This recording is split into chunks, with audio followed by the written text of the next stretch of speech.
कि अमेरिका ने इस बार उस रेल ट्रैक को निशाना बनाया है जिस रेल ट्रैक ने ईरान से चाइना को कनेक्ट करने वाला जो रास्ता था। आप में से बहुत सारे लोग शायद इस बारे में जानकारी ना रखते हों कि ईरान पूरी तरह ब्लॉकेड होने के बावजूद भी सरवाइव कैसे कर रहा था, जरूरत की सामान कैसे मिल रहे थे। तो असल में ईरान ने चाइना के साथ एक रेल लाइन बिछा रखी है जो सेंट्रल एशिया होकर निकलती है। अमेरिका ने आज उस रेल लाइन को भी निशाना बना दिया है। तो कुल मिलाकर के ये निशाना बनाने का कार्यक्रम तो हो गया। अब पता है इसमें एक बड़ा सवाल क्या बनता है कि ये सब हुआ क्यों। आपके दिमाग में कई प्रश्न उठेंगे कि क्या जो अयतुल्लाह अल खमनेई थे उनका जनाजा पूर्ण हो गया, क्योंकि ट्रंप ने कहा था कि हम उन्हें 7 दिन का समय दे रहे हैं, क्या वो टाइम पूरा हो गया? जवाब है नहीं। अभी खमनेई का जो डेड बॉडी है वो इराक से ईरान पहुंचा ही है और वो कल मशहब में दफन होगा। तो मशहब पहुंचेगा उससे पहले ही मशहब जाने वाले पुल को अमेरिका ने तोड़ दिया है। बड़ा इंटरेस्टिंग हो रहा है। ईरान को 7 दिन की मोहलत दी थी, ट्रंप ने ऐसा कहा था, लेकिन ईरानी लोगों ने सड़कों पर उतर करके death to America, death to Israel के जो नारे लगाए, ट्रंप के खिलाफ जो पोस्टर खड़े किए जिसमें ट्रंप को मारने की बातें कही गई, क्या ट्रंप इस बात से भड़क गए?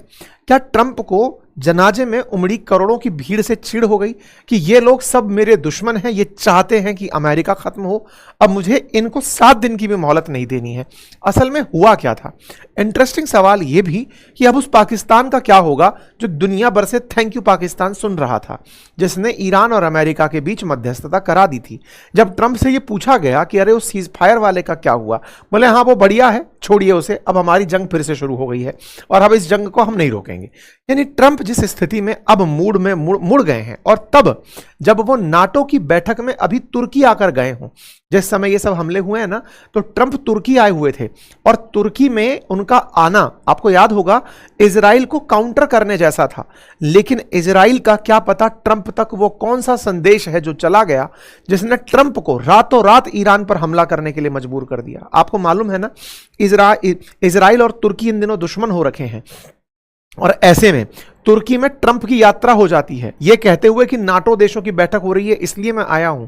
इजराइल को यह बिल्कुल नागवारा गुजरा। तो क्या यह बड़ा कारण बनता है कि इजराइल को खुश करने के लिए अमेरिका ने अपनी जंग फिर से शुरू करना ही बेहतर समझा?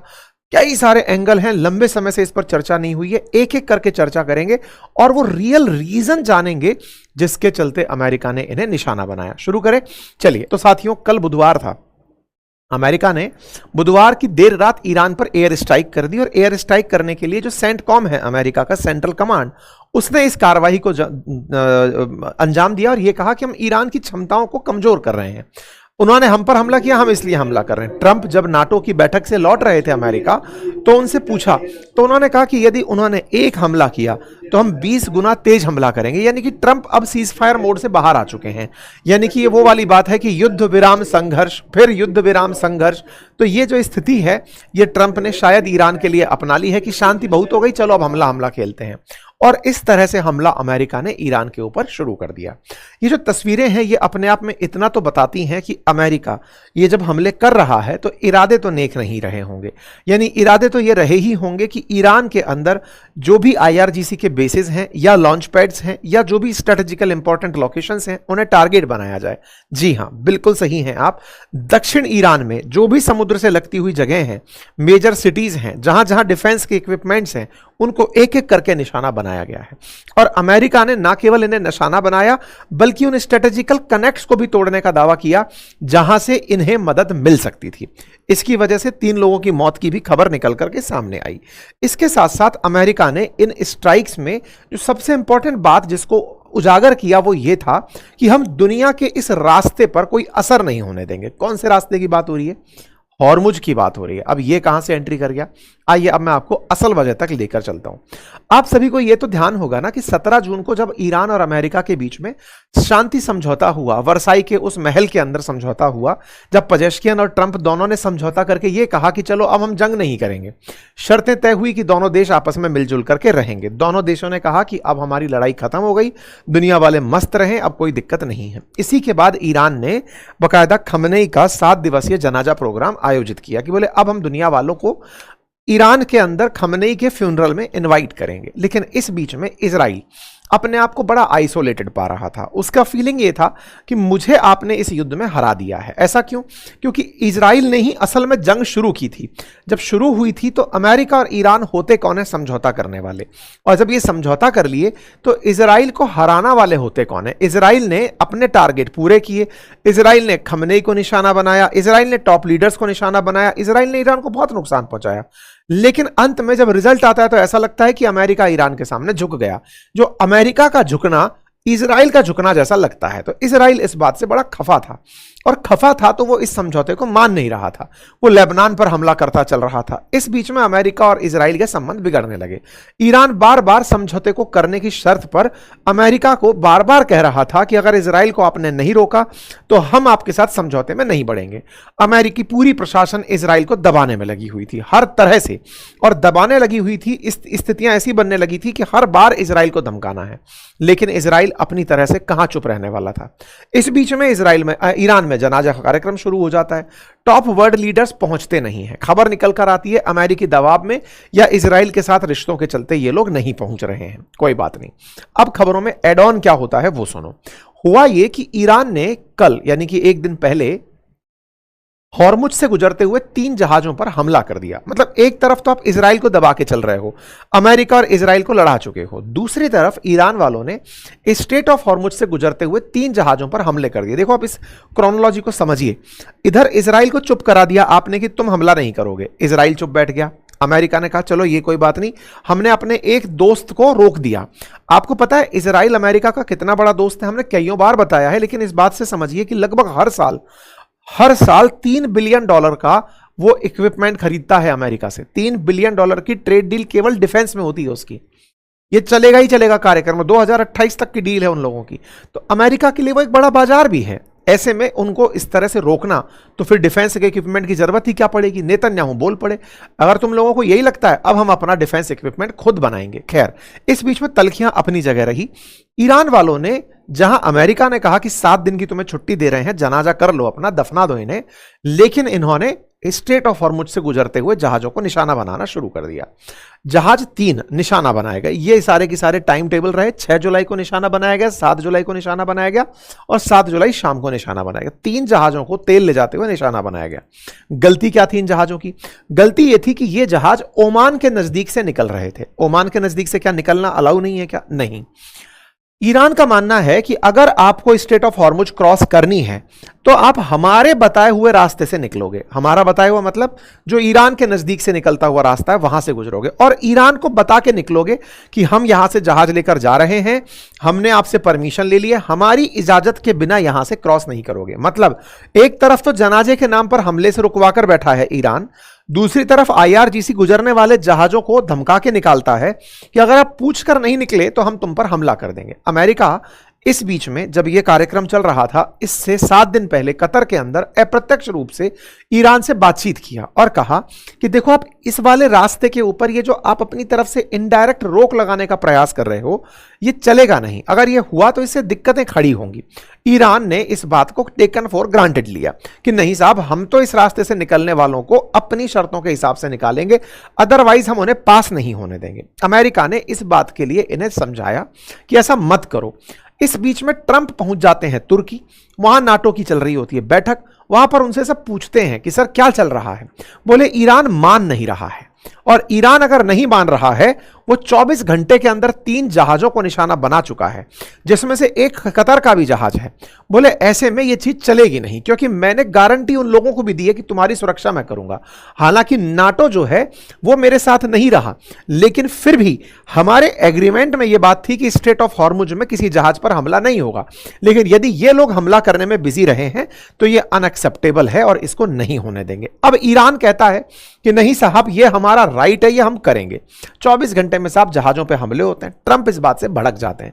यार तुम लोगों को समझाया था मैंने कि अगर तुम स्ट्रेट ऑफ हॉर्मुज को खुला रखोगे तो तुम्हारे तेल को बिकने देंगे, तुम्हारे यहां $300 बिलियन का निवेश आने देंगे, दुनिया भर से तुम्हारी बातचीत होने देंगे, तुम ये चला क्या रहे हो।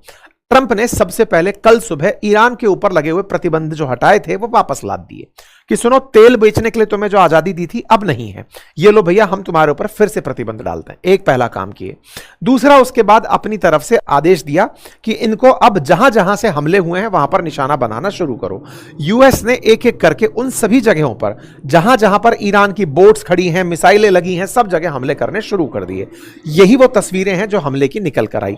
मतलब माना शुरुआत में कौन नहीं था? ईरान नहीं माना था। ईरान नहीं माना तो ईरान को पनिशमेंट देने के लिए अमेरिका ने ऐसा किया। यहां पर एक बात और बहुत ज्यादा क्लियर और लाउड है कि नाटो की बैठक में बैठकर ट्रंप ने तुर्की के अंदर यह संदेश दिया है। मतलब जिस इजराइल को यह लग रहा था कि तुर्की के साथ अमेरिका मिल गया है, वहां जाकर के अमेरिका ने हमले का अनाउंसमेंट किया है कि हम तो हमला करेंगे साहब।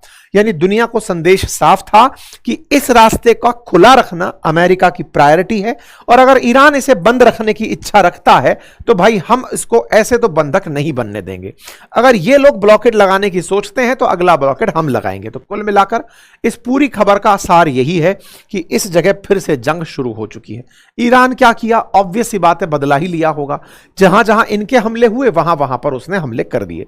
ये साहब सीरिक, केशम, बंदर अब्बास ये प्रमुख जगह हैं जहां जहां मेजर पोर्ट्स हैं ईरान के, यहीं पर अमेरिका के हमले हुए। ये तस्वीरें आप यहां पर देख सकते हैं। ठीक है साहब। अब इसके अलावा एक और जगह बहुत ज्यादा चर्चा में रही जो थी रेल पटरी। अब ये रेल पटरी की कहानी क्या है? अब देखो, असल में ईरान को चाइना से जोड़ते हुए सेंट्रल एशिया के कुछ देश, तुर्कमेनिस्तान, कजाकिस्तान होते हुए एक रेल लाइन गुजरती है। लगभग 1500 किलोमीटर लंबी रेल लाइन है। इस रेल लाइन के दम पर ही, अब आप देखिए बड़ा इंटरेस्टिंग बात है, जब ईरान को ब्लॉकेड हुआ था ना, यानी कि यूएस वालों ने उसका माल बिकने नहीं दिया था, तब चाइना से इसी ट्रेन लाइन के माध्यम से ईरान तक सामान पहुंचता था। कौन सा सामान? बहुत सारे, इसमें वो सारे सामान थे जिन्हें आप प्रतिबंधित मान सकते हैं। ड्रोन थे, लड़ाकू विमान के सामान थे, तमाम चीजें चाइना ईरान को यहीं से पहुंचा रहा था। ईरान इतने दिन तक सरवाइव कर गया, उसके पीछे इस ट्रेन लाइन को सबसे बड़ा जिम्मेदार कारक माना गया। साहब ये जो ट्रेन लाइन थी, जिसे कि तेहरान मशहब रेलवे लाइन कहते हैं, इस ट्रेन लाइन को अब इन्होंने निशाना बनाया है। यह ट्रेन लाइन 5400 किलोमीटर जिंजियांग को जोड़ने के लिए बनाई गई है बाल्कन से। मतलब केवल इसका निशाना ईरान तक ही नहीं है इस ट्रेन लाइन का, यह आगे तुर्की को भी जोड़ेगी। एक तरह से ओल्ड सिल्क रूट को फिर से रिवाइव करने का प्रयास है। 2025 में पहली बार यहां पर मतलब फ्रेट ट्रेन पहुंची थी ईरान के अंदर चाइना से होते हुए। इसका मतलब चाइना और ईरान इस ट्रेन लाइन के दम पर ईरान के अंदर सप्लाई चला रहे थे। बस इसी लॉजिस्टिक सप्लाई चेन को इस बार अमेरिका ने निशाना बनाया है कि बेटा ऐसा नहीं है कि तुम मस्ती करो, रास्ते बाकी सबके बंद रहे और तुम चालू रहो। यही हुआ तो ईरान ने अब इस रेल लाइन सर्विस को पूरी तरह से रोक दिया है, क्योंकि इसी के रास्ते लगातार ट्रांसपोर्टेशन चल रहा था।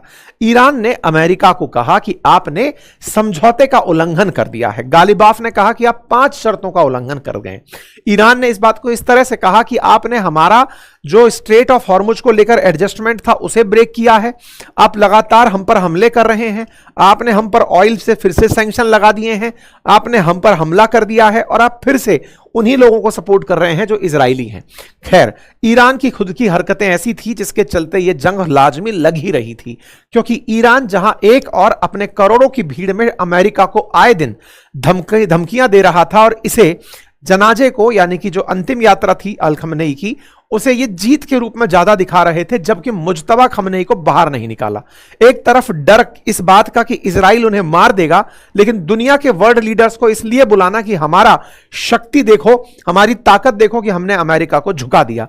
अपनी जीत के रूप में खमनेई के जनाजे के कार्यक्रम को करने का जो प्रयास था, वो संदेश ईरान का सही तरह से लैंड नहीं हुआ।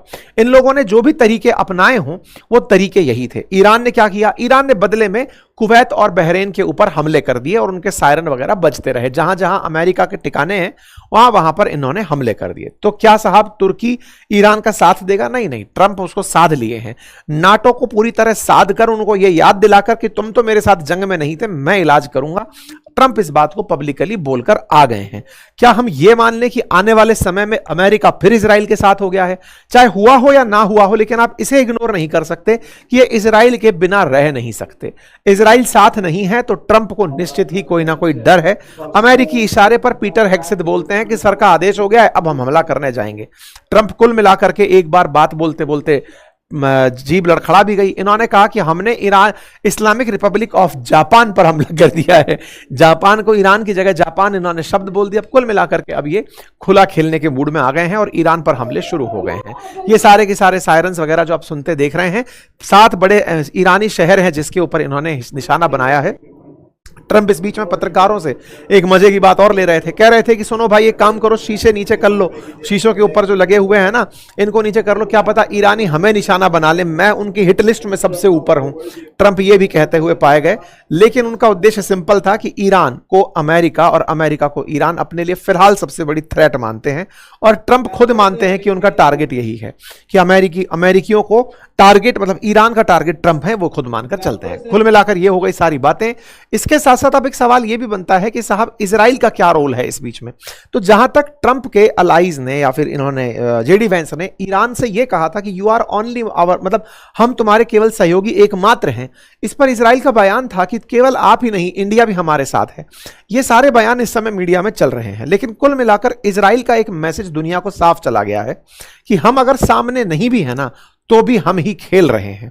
मतलब इजराइल के बिना अमेरिका कुछ नहीं है और अमेरिका को हमले करने होंगे अगर इस गल्फ नेशंस के अंदर उसे शांति चाहिए। अब देखिए यहां से आगे चीजें कैसे लैंड करती हैं। सोचा जा रहा है कि रात तक इजराइल भी इन हमलों में शामिल हो जाएगा ईरान पर हमला करने के लिए। अब तेल की कीमतों पर क्या असर होगा ये बताने की आवश्यकता तो नहीं होनी चाहिए, आप खुद समझदार हैं, खुद से जोड़ चुके होंगे अब तक चीजों को। फिलहाल के लिए इतना ही, बहुत बहुत धन्यवाद। और हाँ, हमारा जो कोर्स का लिंक है वो कमेंट बॉक्स में पिन है। अंकित 33 कूपन कोड यूज करना बिल्कुल मत भूलिए। 1 साल की वैधता के साथ के इस कोर्स में 33% का डिस्काउंट आपको इस कोर्स के ऊपर मिल जाएगा। धन्यवाद।